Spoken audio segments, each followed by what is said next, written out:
Hello friends, welcome to my channel Tunga Pakashale. ಯಾರು ಹೊಸದಾಗಿ ನನ್ನ ಚಾನಲ್ ನೋಡ್ತಾ ಇದ್ದೀರಾ, ಪ್ಲೀಸ್ ಸಬ್ಸ್ಕ್ರೈಬ್ ಮಾಡ್ಕೊಳ್ಳಿ. ಈ ಪಕ್ಕದಲ್ಲೇ ಇರೋ ಬೆಲ್ ಐಕನನ್ನು ಕ್ಲಿಕ್ ಮಾಡಿ. ಫ್ರೆಂಡ್ಸ್, ಇವತ್ತು ಇತ್ಕವರೆ ಬೇಳೆ ರೈಸ್ ಬಾತ್ ಮಾಡೋಣ. ತುಂಬಾ ಚೆನ್ನಾಗಿರುತ್ತೆ ಬೆಳಗಿನ ತಿಂಡಿಗೆ. ಈಗೀಗೂ ಅವರೆಕಾಯಿ ಸೀಸನ್ ಆಗಿರೋದ್ರಿಂದ ಈ ರೆಸಿಪಿ ಮಾಡಲೇಬೇಕು, ತುಂಬಾ ಚೆನ್ನಾಗಿರುತ್ತೆ. ಇದನ್ನು ಹೇಗೆ ಮಾಡೋದು ಅಂತ ನೋಡೋಣ ಬನ್ನಿ. ಮೊದಲಿಗೆ ಇಲ್ಲಿ ನಾನು ಒಂದು ಮಿಕ್ಸಿ ಜಾರ್ ತೊಗೊಂಡಿದ್ದೀನಿ. ನೋಡಿ, ಬೆಳ್ಳುಳ್ಳಿ ಹಾಕ್ತಾಯಿದ್ದೀನಿ, ಒಂದು ಗೆಡ್ಡೆ ಫುಲ್ ತೊಗೊಂಡಿದ್ದೀನಿ. ಹಸಿರು ಮೆಣಸಿನ್ಕಾಯಿ ಹಾಕ್ತಾ ಇದ್ದೀನಿ. ನಿಮಗೆ ಖಾರಕ್ಕೆ ಎಷ್ಟು ಬೇಕು ನೋಡಿ ಹಾಕ್ಕೊಳ್ಳಿ.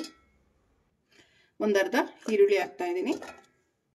ಒಂದು 3 ಪೀಸಷ್ಟು ಚಕ್ಕೆ ತಗೊಂಡಿದ್ದೀನಿ. ಇಲ್ಲಿ ಒಂದು 4 ಲವಂಗ, ಒಂದೆರಡು ಏಲಕ್ಕಿ ತಗೊಂಡಿದ್ದೀನಿ. ಶುಂಠಿ ಹಾಕ್ತಾ ಇದ್ದೀನಿ, ಒಂದು ಅರ್ಧ ಇಂಚಷ್ಟು. ಒಂದು 3 ಟೇಬಲ್ ಸ್ಪೂನ್ ಅಷ್ಟು ಕಾಯಿ ತುರಿ ಹಾಕ್ತಾ ಇದ್ದೀನಿ. ಒಂದು 1/4 ಹಿಡಿಯಷ್ಟು ಪುದೀನ ಹಾಕ್ತಾ ಇದ್ದೀನಿ, ವಾಶ್ ಮಾಡಿಬಿಟ್ಟು. ಕೊತ್ತಂಬರಿ ಹಾಕ್ತಾ ಇದ್ದೀನಿ, ಇದು ಅಷ್ಟೇ ಒಂದು 1/4 ಹಿಡಿಯಷ್ಟು. 1.5 ಟೇಬಲ್ ಸ್ಪೂನ್ ಅಷ್ಟು ಧನಿಯಾ ಹಾಕ್ತಾ ಇದ್ದೀನಿ. ಧನಿಯಾ ಬೀಜ ಇಲ್ಲ ಅಂದರೆ ನೀವು ಧನಿಯಾ ಪುಡಿ ಕೂಡ ಯೂಸ್ ಮಾಡ್ಬೋದು. ನೀರು ಹಾಕ್ತಾ ಇದ್ದೀನಿ. ಇದನ್ನ ಗ್ರೈಂಡ್ ಮಾಡ್ಕೊಂಬರ್ತೀನಿ. ಈಗ ನೋಡಿ, ಇದೇ ಥರ ನುಣ್ಣಗೆ ಮಸಾಲೆ ರೆಡಿ ಮಾಡ್ಕೊಬೇಕಾಗತ್ತೆ. ಇಲ್ಲಿ ನಾನು ಕುಕ್ಕರ್ ಬಿಸಿಗಿಟ್ಟಿದ್ದೀನಿ. ಒಂದು 3 ಟೇಬಲ್ ಸ್ಪೂನ್ ಅಷ್ಟು ಎಣ್ಣೆ ಹಾಕ್ತಾ ಇದ್ದೀನಿ. ಇಲ್ಲಿ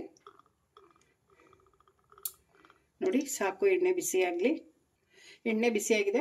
2 ಪಲಾವ್ ಎಲೆ ಹಾಕ್ತಾ ಇದ್ದೀನಿ, 1 ಪೀಸಷ್ಟು ಚಕ್ಕೆ, ಒಂದು ಅರ್ಧ ಟೇಬಲ್ ಸ್ಪೂನ್ ಅಷ್ಟು ಸೋಂಪು ಹಾಕ್ತಾ ಇದ್ದೀನಿ. ಒಂದೆರಡು ಈರುಳ್ಳಿ ಹಾಕ್ತಾ ಇದ್ದೀನಿ. ಮೀಡಿಯಮ್ ಸೈಜು 2 ತೊಗೊಂಡಿದ್ದೀನಿ ಈರುಳ್ಳಿನ. ಈರುಳ್ಳಿ ಒಂದು ಸ್ವಲ್ಪ ಫ್ರೈ ಮಾಡಬೇಕು. ನೋಡಿ, ಈರುಳ್ಳಿ ಎಲ್ಲ ಚೆನ್ನಾಗಿ ಗೋಲ್ಡನ್ ಬ್ರೌನ್ ಬಂದಿದೆ. ಇಷ್ಟು ಬಂದರೆ ಸಾಕು. ನೋಡಿ, ಇಕ್ಕಿದ ಬೇಳೆ ಹಾಕ್ತಾ ಇದ್ದೀನಿ, ಒಂದು ಅರ್ಧ ಕಪ್ ಅಷ್ಟು. ಮಿಕ್ಸ್ ಮಾಡಿ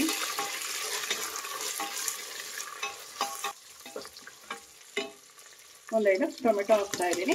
ಮೀಡಿಯಮ್ ಸೈಜ್ 2 ಟೊಮೆಟೊ ತೊಗೊಂಡಿದ್ದೀನಿ. ಮಿಕ್ಸ್ ಮಾಡಿ. ಟೊಮೆಟೊ ಒಂದು ಸ್ವಲ್ಪ ಸಾಫ್ಟ್ ಆಗಬೇಕು, ಅಲ್ಲಿವರೆಗೂ ಫ್ರೈ ಮಾಡಬೇಕಾಗುತ್ತೆ ಎಣ್ಣೆಯಲ್ಲಿ. ನೋಡಿ, ಟೊಮೆಟೊ ಎಲ್ಲ ಸಾಫ್ಟ್ ಆಗಿದೆ, ಕಾಳು ಅಷ್ಟೇ ಚೆನ್ನಾಗಿ ಫ್ರೈ ಆಗಿದೆ ಎಣ್ಣೆ ಜೊತೆ. ಈಗ ನಾವು ರುಬ್ಬಿಟ್ಕೊಂಡಿದ್ವಲ್ಲ ಮಸಾಲ, ಅದನ್ನು ಹಾಕ್ತಾ ಇದ್ದೀನಿ. ಇದು ಅಷ್ಟೇ ಮಿಕ್ಸ್ ಮಾಡಿ. ಇದೊಂದು 2 ನಿಮಿಷ ಹಸಿ ವಾಸನೆ ಹೋಗಬೇಕು, ಅಲ್ಲಿವರೆಗೂ ಎಣ್ಣೆ ಜೊತೆ ಫ್ರೈ ಮಾಡಬೇಕು. ನೋಡಿ, ಮಸಾಲೆ ಎಲ್ಲ ಚೆನ್ನಾಗಿ ಫ್ರೈ ಆಗಿದೆ, ಸಾಕು. ಇಲ್ಲಿ 1 ಗ್ಲಾಸ್ ಅಷ್ಟು ಅಕ್ಕಿ ಇದೆ, ವಾಶ್ ಮಾಡಿಬಿಟ್ಟು ತೊಗೊಂಡಿದ್ದೀನಿ. ಅಕ್ಕಿ ಹಾಕ್ತಾ ಇದ್ದೀನಿ. ನೀವು ಯಾವುದು ಊಟಕ್ಕೆ ಬಳಸ್ತೀರಾ ಅದೇ ಯೂಸ್ ಮಾಡ್ಕೊಳ್ಳಿ. ನಾನಿಲ್ಲಿ ಸೋನಾ ಮಸೂರಿ ರೈಸ್ ಯೂಸ್ ಮಾಡ್ತಾ ಇದ್ದೀನಿ. ಸ್ವಲ್ಪ ಮಿಕ್ಸ್ ಮಾಡಬೇಕು ಮಸಾಲೆ ಜೊತೆ.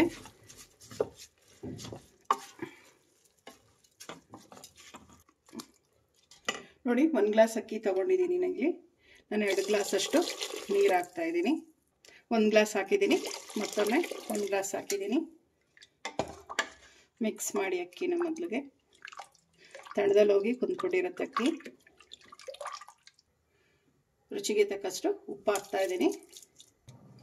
ನೋಡಿ, ಕುದಿ ಬರ್ತಾ ಇದೆ. ಒಂದು ಟೈಮ್ ಮಿಕ್ಸ್ ಮಾಡಿ. ಉಪ್ಪು ಖಾರ ಎಲ್ಲ ಈಗಲೇ ನೋಡ್ಕೊಬೇಕಾಗತ್ತೆ. ಖಾರ ಕಮ್ಮಿ ಇತ್ತಂದರೆ ಹಸಿರು ಮೆಣಸಿನ್ಕಾಯಿ ಹಾಕಿ, ಖಾರದ ಪುಡಿ ಯೂಸ್ ಮಾಡಬೇಡಿ, ಚೆನ್ನಾಗಿರಲ್ಲ. ನೋಡಿ, ಒಂದೆರಡು ಪುದೀನ ಎಲೆಗಳು ಹಾಕ್ತಾ ಇದ್ದೀನಿ, ಚೆನ್ನಾಗಿರುತ್ತೆ. ಈಗ ಲಿಡ್ ಕ್ಲೋಸ್ ಮಾಡ್ತಾ ಇದ್ದೀನಿ. ಒಂದೆರಡು ವಿಜಿಲ್ ಕೂಗಿಸಿ ಸಾಕು. ನೋಡಿ, ಕುಕ್ಕರ್ ಕೂಗಿ ತಣ್ಣಗಾಗಿದೆ. ಲಿಡ್ ಓಪನ್ ಮಾಡೋಣ. ನೋಡಿ, ಮಿಕ್ಸ್ ಮಾಡೋಣ. ಈಗ ನೋಡಿ, ಅನ್ನ ಎಷ್ಟು ಚೆನ್ನಾಗಿ ಉದುದ್ರಾಗಿದೆ. ನೋಡಿ, ಹಿದ್ಕಿದ ಬೇಳೆ ರೈಸ್ ಬಾತ್ ರೆಡಿ ಆಗಿದೆ. ಈಗ ಡಿಶ್ ಔಟ್ ಮಾಡೋಣ. ಫ್ರೆಂಡ್ಸ್, ನೋಡಿ, ಹಿದ್ಕಿದ ಬೇಳೆ ರೈಸ್ ಬಾತ್ ರೆಡಿ ಆಗಿದೆ. ತುಂಬಾ ಚೆನ್ನಾಗಿರುತ್ತೆ. ನೀವು ಒಮ್ಮೆ ಟ್ರೈ ಮಾಡಿ ಹೇಗೆ ಬಂತು ಅಂತ ಹೇಳಿ. ನಿಮಗೆ ವಿಡಿಯೋ ಒಂದು ಸ್ವಲ್ಪನಾದರೂ ಇಷ್ಟ ಆಗಿದರೆ ಫ್ರೆಂಡ್ಸ್ ಆ್ಯಂಡ್ ಫ್ಯಾಮಿಲಿ ಮೆಂಬರ್ಸ್ಗೆ ಶೇರ್ ಮಾಡಿ. ಪ್ಲೀಸ್ ನಮ್ಮ ಚಾನಲ್ನ ಸಬ್ಸ್ಕ್ರೈಬ್ ಮಾಡಿ, ಪಕ್ಕದಲ್ಲಿರೋ ಬೆಲ್ ಐಕನನ್ನು ಕ್ಲಿಕ್ ಮಾಡಿ. ನಾನು ಅದೇ ವಿಡಿಯೋ ಹಾಕಿದ್ರೆ ನೋಟಿಫಿಕೇಷನ್ ಬರುತ್ತೆ. Thank you for watching. ಮುಂದಿನ ವಿಡಿಯೋದಲ್ಲಿ ಭೇಟಿಯಾಗೋಣ. ನಮಸ್ಕಾರ.